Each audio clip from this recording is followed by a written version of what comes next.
Hi friends, ಎಲ್ರಿಗೂ ನಮಸ್ಕಾರ. Welcome back to my channel. ನನ್ನ ಸಬ್ಸ್ಕ್ರೈಬರ್ಸಿಗೆ ಆ್ಯಂಡ್ ನನ್ನ ವ್ಯೂವರ್ಸಿಗೆ ಎಲ್ರಿಗೂ ಯುಗಾದಿ ಹಬ್ಬದ ಶುಭಾಶಯಗಳು. ಯುಗಾದಿ ಹಬ್ಬ ಅಂದ ತಕ್ಷಣ ಹೊಸ ಬಟ್ಟೆ, ಹಾಗೆ ಬೇವಿನ ಹೂವು, ತೆಂಗಿನಕಾಯಿ, ಬಾಳೆಹಣ್ಣು, ಒಬ್ಬಟ್ಟು ಅಂತೂ ಇರಲೇಬೇಕಲ್ಲ. ಸೊ ಹಾಗೆ ನಮ್ಮನೇಲೂ ಸಹ ಪ್ರಿಪ್ರೇಷನ್ ನಡೀತಾ ಇದೆ. ಸೊ ಬನ್ನಿ, ಅದಕ್ಕಿಂತ ಮೊದಲು ನನ್ನ ವಿಡಿಯೋ ಯಾರು ಹೊಸಬ್ರು ಸಬ್ಸ್ಕ್ರೈಬ್ ಆಗದೆ ನೋಡ್ತಾ ಇರೋರು ಸಬ್ಸ್ಕ್ರೈಬ್ ಮಾಡ್ಕೊಂಡು ನೋಡಿ. ಸೊ ಹಬ್ಬ ಮಾಡ್ತೀನೋ ಇಲ್ವೋ ಅನ್ನೋಷ್ಟು ಫುಲ್ಲು ಜ್ವರ, ನೆಗಡಿ, ತಲೆನೋವು, ಕೆಮ್ಮು ಫುಲ್ ಆಗ್ಬಿಟ್ಟಿದೆ. ಮಾಡ್ತೀನೋ ಇಲ್ವೋ ಅಂದ್ಕೊಂಡಿದ್ದೆ, ಬಟ್ ಸ್ವಲ್ಪ ಹಾಸ್ಪಿಟ್ಲಿಗೆ ಹೋಗಿ ಒಂದು ಇಂಜೆಕ್ಷನ್ ತೊಗೊಂಡು ಬಂದಮೇಲೆ ಸ್ವಲ್ಪ ಆರಾಮಾಯಿತು. ಸೊ ಹಂಗಾಗಿ ಹಬ್ಬದ ಹಿಂದಿನ ದಿನ ಏನು ಪ್ರಿಪ್ರೇಷನ್ ಆಗಿಲ್ಲ, ಜಸ್ಟ್ ತೊಗೊಂಬಂದಿದ್ದು ಅಷ್ಟೇ. ಸ್ವಲ್ಪ ತೆಂಗಿನಕಾಯಿ ಅದು ಇದು ಅಷ್ಟೇ ತೊಗೊಂಡ್ಬಂದಿದ್ದು. ಸೊ ಅದ್ರ ಜೊತೆಗೆ ಮಳೆ ಬಂತು ಅಂತ ನಮ್ಮ ಕಡೆ ಫುಲ್ ನೈಟ್ ಕರೆಂಟ್ ಇರಲಿಲ್ಲ, ಕರೆಂಟ್ ಹೋಗ್ಬಿಟ್ಟಿತ್ತು. ಯಾವ ಅಂಗಡಿಗೆ ಹೋದ್ರು ಫುಲ್ ಜನ ಇದ್ರು. ತೆಂಗಿನಕಾಯಿ ಅಂಗಡಿಗೆ ಹೋದ್ರು ಅಲ್ಲೂ ಜನ, ಬಾಳೆಹಣ್ಣು ತಗೊಂಡೋಗಿ ಹೋದ್ರೆ ಅಲ್ಲೂ ಜನ ಇದ್ರು. ಯುಗಾದಿ ಹಬ್ಬ ಅಲ್ವಾ, ಸೊ ಎಲ್ಲರೂ ಆಚರಿಸ್ತಾರೆ, ಹಂಗಾಗಿ ಎಲ್ಲ ಕಡೆನೂ ಜನ. ನನ್ನ ಪುಟಾಣಿನೂ ನಮ್ಮ ಮನೆಯವರು ಹೋಗಿ ಬಾಳೆಹಣ್ಣು ಸ್ವಲ್ಪ ಎಲ್ಲ ತಗೊಂಡು ನೋಡೋ ಇಷ್ಟು 60 ರೂಪಾಯಿ ಅಂತೆ. Oh my god. 350 ಗ್ರಾಮು.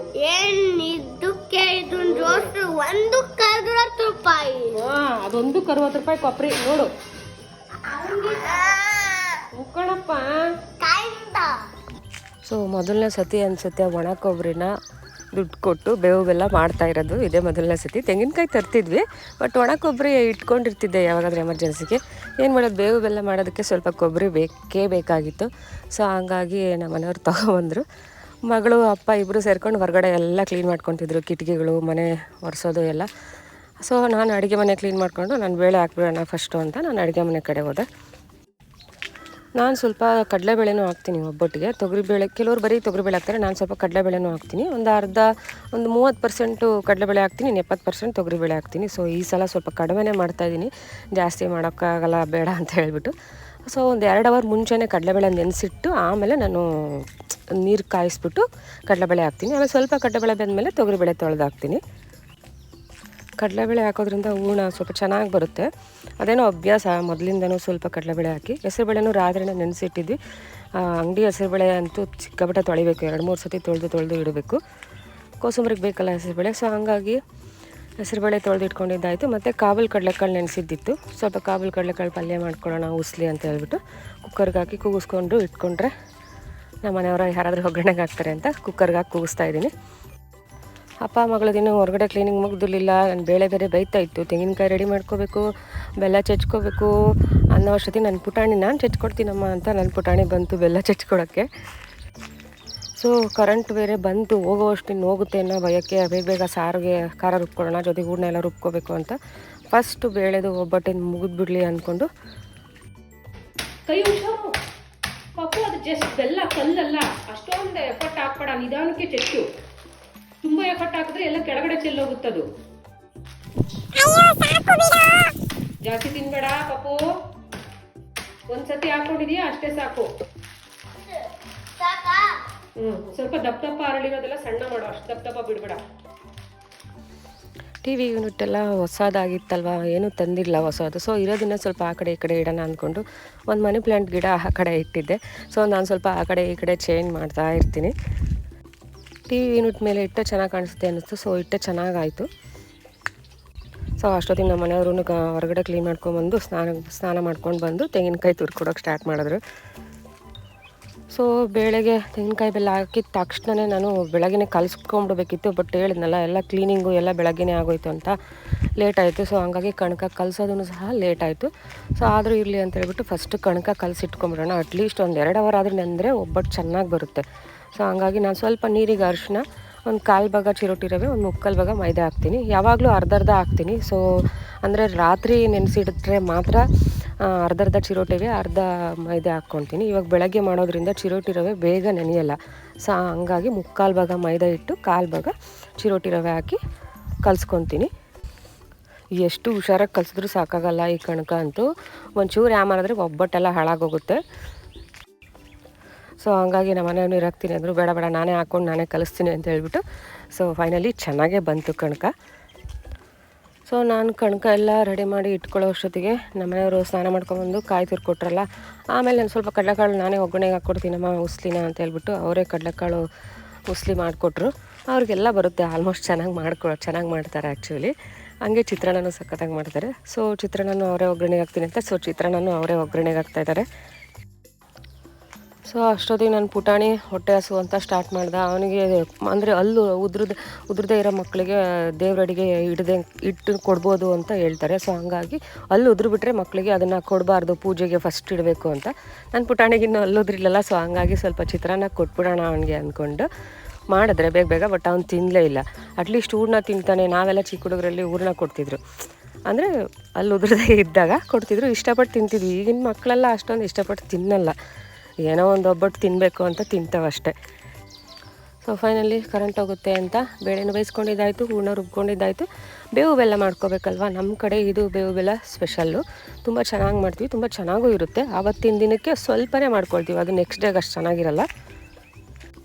ಈ ಅಕ್ಕ ತಮ್ಮ ಆಡೋವರೆಗೂ ಆಡಿ ಆಮೇಲೆ ಜಗಳ ಮಾಡ್ಕೊಂಡ್ಬಿಡ್ತಾರೆ. ಎಲ್ಲೋದ್ರು ಅಂತ ನೋಡೋಣ ಅಂತ ಬಂದರೆ ನನ್ನ ಮಗಳು ದಿನ ರಂಗೋಲಿ ಹಾಕೋದು ಮುಗ್ದೇ ಇಲ್ಲ. ಸೊ ಫೈನಲಿ ಆಲ್ಮೋಸ್ಟ್ ಮುಗಿಸ್ತಾ ಇರೋಂಗಿದ್ದಾಳೆ. ಇನ್ನು ಕಲರ್ ಒಂದು ಹಾಕಬೇಕು ಅನಿಸುತ್ತೆ. ನನ್ನ ಮಗನು ಕೂತ್ಕೊಂಡ್ಬಿಟ್ಟಿದ್ದಾನೆ ಎದ್ದು ಹೇಳ್ದಂಗೆ. ಸ್ನಾನಕ್ಕೆ ಹೋಗು ಅಂದರೆ ಇಲ್ಲ ಅಂತ ಹಂಗೆ ಕೂತಿದ್ದಾನೆ. ಸೊ ನಮ್ಮ ಮನೆಯವ್ರದ್ದು ಚಿತ್ರಾನ್ನನೂ ಆಯ್ತಪ್ಪ, ಕಡಲೆಕಾಳು ಉಸ್ತಿನೂ ಆಯಿತು, ನೋಡೋದಕ್ಕೆ ಸಕ್ಕತ್ತಾಗಿದೆ.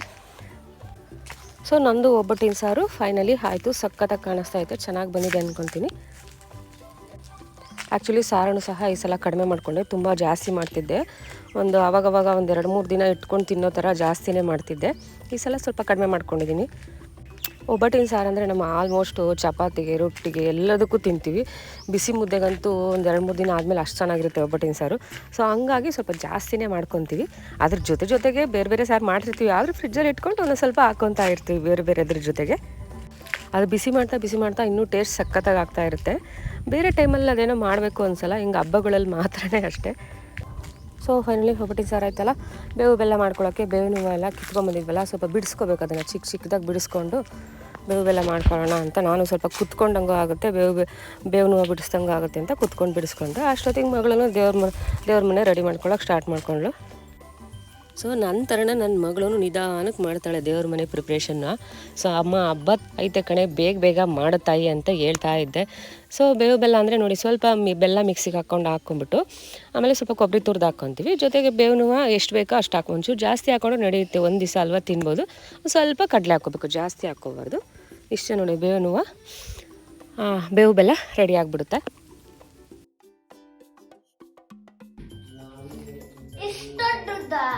ಏನಿಲ್ಲಪ್ಪ, ದೊಡ್ಡದು ಇಲ್ಲ ಏನಿಲ್ಲ, ಕರೆಕ್ಟಾಗಿ ಆಗುತ್ತೆ. ಇಟ್ಕ ಪಂಚೆ ತುಂಡಾಗ್ತೈತೆ, ಬೆಳಿತಾ ಇರ್ತಾನೆ ದಿನಕ್ಕೂ, ಅವೆಲ್ಲ ಇಕ್ಕಿತಾವೆ ತುಂಡಾಗ್ತಾವೆ.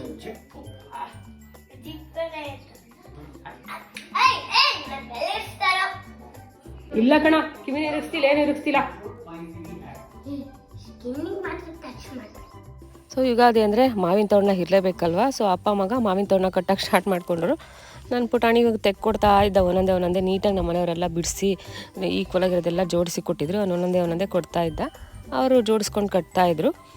ಅಷ್ಟೊತ್ತಿಗೆ ನಾನು ಒಬ್ಬಟ್ಟು ಮಾಡ್ಕೊಂಬಿಡೋಣ ಅಂದ್ಕೊಂಡು ಸ್ಟಾರ್ಟ್ ಮಾಡಿಕೊಂಡೆ. ಹೂರ್ಣ ತುಂಬ ಚೆನ್ನಾಗಿ ಬಂದಿತ್ತು. ಹೂರ್ಣ ಮುಟ್ಟಿದ ತಕ್ಷಣ ಗೊತ್ತಾಗ್ಬಿಡುತ್ತೆ ಚೆನ್ನಾಗಿ ಬಂದಿದೆಯಾ ಇಲ್ಲ ಅಂತ. ಒಂದೊಂದು ಸಲ ಹಾಳಾಗುತ್ತೆ ಮೀನ್ಸು ಕಡಲೆಬೇಳೆ ಬೆಂದಿರಲ್ಲ, ಆ ಥರ ಏನಾದರೂ ಒಂದೊಂದು ಸತಿ ಆಗೋದು. ಬಟ್ ಈ ಯುಗಾದಿಲಿ ಎಲ್ಲ ಚೆನ್ನಾಗಾಗಿದೆ ಅಂದ್ಕೊತೀನಿ.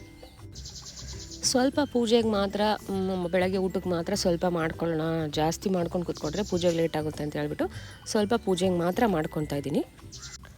ಮೊದಲೆಲ್ಲ ಕಲಿಯುವಾಗ, ಸ್ಟಾರ್ಟಿಂಗ್ ಒಬ್ಬಟ್ಟು ಮಾಡುವಾಗ ಕಲಿಯುವಾಗ ಅಯ್ಯೋ ಒಬ್ಬರೇ ಮಾಡಬೇಕಾ, ಜೊತೆಗೆ ಯಾರು ಇಲ್ಲ ಅನ್ಸೋದು.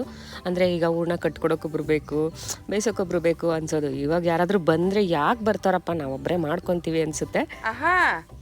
ಅಭ್ಯಾಸ ಆಗೋಗ್ಬಿಡ್ತಲ್ಲ ಮಾಡ್ತಾ ಹಂಗಾಗಿ ಒಬ್ಬರೇ ಅಂದರೆ ಮಲ್ಟಿ ಟಾಸ್ಕ್ ಅಂತಾರಲ್ಲ, ಹಂಗೆ ಅಭ್ಯಾಸ ಆಗೋಗುತ್ತೆ.